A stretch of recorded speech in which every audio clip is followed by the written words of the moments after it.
આમોદ તાલુકાના ઇટોલા ગામમાં 24 કલાકમાં થયેલા રાજકીય યુ-ટર્ને સમગ્ર વિસ્તારમાં ખળભળાટ મચાવી દીધો છે.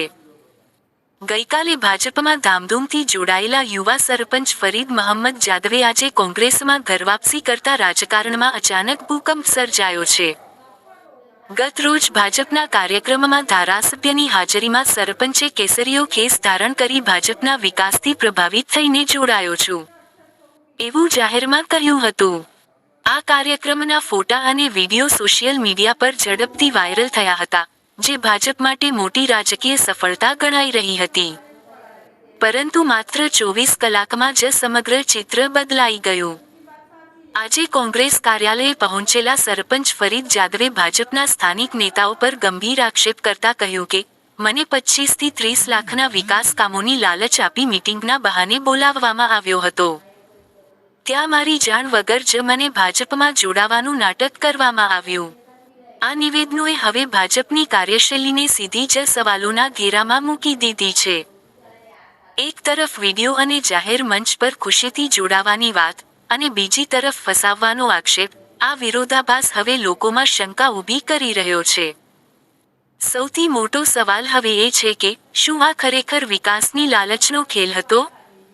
કે પછી આ રાજકીય દબાણ અને સોદાબાજીની નવી રીત છે?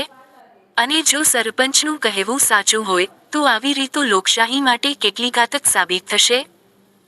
રાજકીય વિશ્લેષકો માને છે કે, ચૂંટણી પહેલા પ્રભાવશાળી ચહેરાઓને પોતાની તરફ ખેંચવા માટે આ પ્રકારની ચાલો ચાલી રહી છે.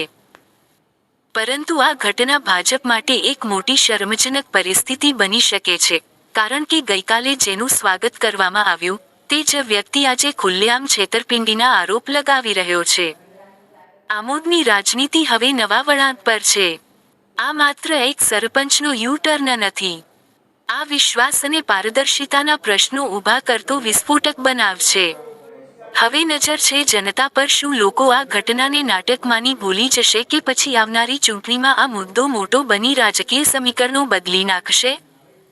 એક વાત નિશ્ચિત છે, 24 કલાકના આ પલટાએ સમગ્ર વિસ્તારમાં રાજકીય તાપમાન ચરમસીમાએ પહોંચાડી દીધું છે. ગઈકાલના રોજ એક સસ્તી પ્રસિદ્ધિ કહેવાય એ રીતના ભારતીય જનતા પાર્ટી તરફથી અમારા ઇટોલા ગામના સરપંચને કોઈ કામ અર્થે ઓફિસ પર બોલાવીને તેમને ભારતીય જનતા પાર્ટીનો ખેસ પહેરાવીને ભારતીય જનતા પાર્ટીની અંદર તેમનો ઉમેરો કરેલો એ પ્રકારની સમાચાર પ્રસારિત થયા હતા.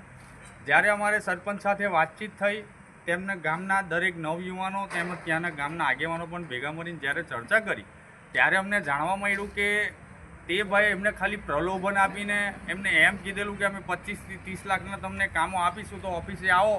અને ઓફિસે ગયા ત્યારે એમને ખબર પડી કે એમને ડાયરેક્ટ કેસ પેડાઈ દીધો.